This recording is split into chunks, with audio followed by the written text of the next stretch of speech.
Você tem vontade de aprender teologia? Tem desejo de se aprofundar na palavra de Deus para ter mais firmeza, segurança na fé e até para poder entender mais do chamado do Senhor para sua vida? E o mais importante, se você quiser realmente saber interpretar corretamente a palavra de Deus, eu tenho um convite para fazer a você. Quero te convidar para conhecer o Bacharel Livre em Teologia do Nascido de Novo, curso com mais de 80 matérias, mais de 50 bônus exclusivos para você, com todo o material incluso, que vai te levar a ter o seu certificado e a sua credencial de teólogo, para pregar com sabedoria onde o Senhor te mandar. Para conhecer todos os detalhes do curso, é só clicar em Saiba Mais aqui embaixo. A Escritura trata os líderes das igrejas como guias, não é? Eles são pessoas que servem, né? As 3 palavras usadas no Novo Testamento é pastor, presbítero e bispo. O pastor é a analogia com um pastor de ovelhas. É alguém que está guiando ali as ovelhas, alimentando, nutrindo, né? A palavra presbítero é literalmente homem mais velho. Então ele é alguém mais sábio, alguém que tem uma sabedoria para dar e tal. A palavra bispo, se eu lembro bem, o sentido grego é de alguém que vê de cima. Alguém que está vendo assim por cima e vendo as coisas com um pouco mais de acurácia, juntando as peças e organizando tudo. As linguagens geralmente não são linguagens de muita opressão. São linguagens de cuidado, de alimento, de sabedoria, de percepção. Não é? A Bíblia fala sobre considerar os pastores no Senhor, sobre a linguagem bíblica de submissão, que às vezes é muito mal entendida, né, de você dar atenção e dar respeito a algo que alguém mais velho ou mais inteligente, ou o que é que seja, tem para dizer. Mas você entendeu o meu ponto? Entendi, a autoridade entendi. que eu tô falando não é nem de... Não, mas é isso que eu quero dizer. Infelizmente, em alguns grupos, criou-se uma ideia de que existe um poderio espiritual de alguns homens sobre outros e que... O homem sobre a mulher sobre o filho, o pastor sobre a família, sabe? Existem relações de autoridade e submissão na Bíblia, obviamente, não é? Se eu tenho uma mãe, algo que minha mãe me diz não é a mesma coisa que um desconhecido me diz, não é? Se minha mãe me dá um conselho, eu sou casado, pago minhas contas, né? Mas se minha mãe vem me dar um toque, cara, é outra coisa. Lá na igreja a gente tem um conselho, que é o presbitério. São homens eleitos pela igreja para cuidar da administração da igreja e tal.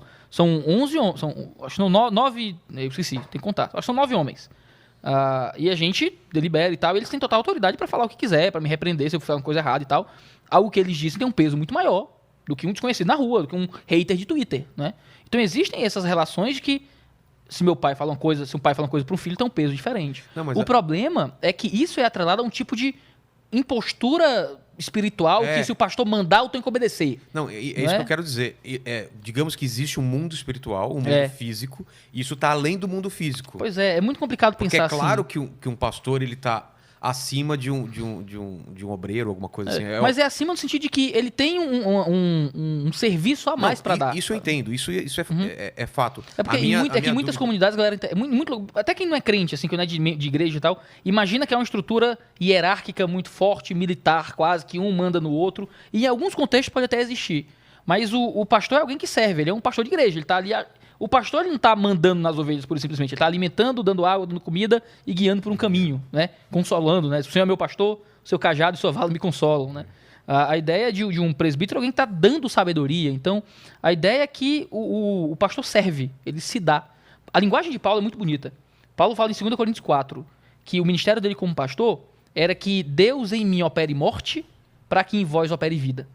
Então, Paulo era um cara que apanhava, que pregava em lugares longe, que vivia pobre, que não tinha muito dinheiro, que se sacrificava pela igreja, que mandava presbíteros cartas e tal, que mandava carta na prisão. O cara preso. Se eu tô preso, eu quero que todo mundo se dane. Tô preso. É o povo que vem aqui me consolar. Ele preso mandando carta pros outros. Me preocupo com a fé de vocês e tal. O cara olhava para fora, né? E sofria. E ele diz, Deus opera em mim morte para que em vós opere vida. A ideia é que o pastor é alguém que está se sacrificando pelo benefício dos outros, né? Que, meu telefone vive no silencioso, mas quando eu vou dormir eu boto ele para tocar. Porque eu recebo ligações 1 da manhã, 2 da manhã, de conflito no casamento, minha esposa saindo de casa, né? Você tem que estar lá. Eu estive lá sentado na sala quando a esposa foi dizer pro marido que traiu o marido. Porque ela tinha medo do marido ter uma reação diferente, né? Entendi. Você tá lá no velório, você tá lá no nascimento. Você é um cara que tá servindo, é um cara que tá lá ajudando. Quando você olha só pro cara no púlpito cobrando dinheiro, dessas igrejas sensacionalistas, você imagina, pastor é só um bando de interesseiro ladrão. O trabalho do dia a dia de pastor, de estudar num escritório, de preparar um sermão, de traduzir algo do grego, traduzir algo do hebraico, de estudar para poder instruir o povo, de estar lá no desafio, no sofrimento. Eu estava aqui em São Paulo agora, cheguei em São Paulo, morro de cansado, saí de casa 4 da manhã para ir para o aeroporto, tive 2 reuniões e tal, Aí uma moça da minha igreja disse, pastor, meu marido tá estressado, a gente brigou aqui e tal, agora. Aí você pode ligar pra ele? Aí, pô, tô ligando aí, cara, tudo bem, tá, vamos marcar de conversar, tá tudo bem aí e tal, não sei o quê, tua esposa tá preocupada. E às vezes, essa é a nossa vida de estar cuidando de pessoas o tempo inteiro. O meu testemunho é a mesma coisa também. Eu tinha o telefone do Rina, no caso, e várias vezes eu liguei pra ele também pra conversar, como eu conversaria com um amigo, entendeu? Mas a minha questão a minha pergunta começou por causa de outra coisa. Sim. Se você acredita o lance da maldição, se uma maldição pode ser passada. Por isso que vem o lance da autoridade de pai para filho, de um pastor para suas ovelhas. Isso geralmente é um argumento que é usado para tentar controlar. Mas você entende isso? Entendo. Tem base na Bíblia? Disso. Tem não. Não tem? Não, o povo tenta arrumar base para qualquer coisa, né? Você pode inventar qualquer coisa, você pega a Bíblia ali e você inventa a sua heresia a rodo ali. Né? Pega versículos à la carte e você monta o que você quiser. Né? Infelizmente fazem isso. O problema é, interpretar a Bíblia não é uma coisa vaga, certo? A gente ouve muito disso, existem várias interpretações, cada um tem a sua. E não é assim que funciona. Se você tem na sua mão a bula de um paracetamol e a bula do chumbinho, você entende que o texto tem um significado e que um diz uma coisa, outro diz outra. E você vai tomar um e não o outro baseado no que está escrito. Você não interpreta a rodo, mas cada um tem sua interpretação do texto. Não é isso. O texto conduz a um significado. Eu tô falando com você, eu espero ser entendido. A gente troca mensagem no WhatsApp, eu digo, eu tô aqui no meio da rua, né, procurando tua casa. Diz, mas onde é que tá? Eu sou o único doido na rua aqui, andando perdido aqui no meio da rua, chovendo, coitado. Não, aí te achei lá, pô. Você entendeu o que eu quis dizer, porque havia um significado. Então, você tá perdido na sua vida, você não encontra o seu caminho. Não era uma metáfora. Era um diálogo direto que tinha um sentido.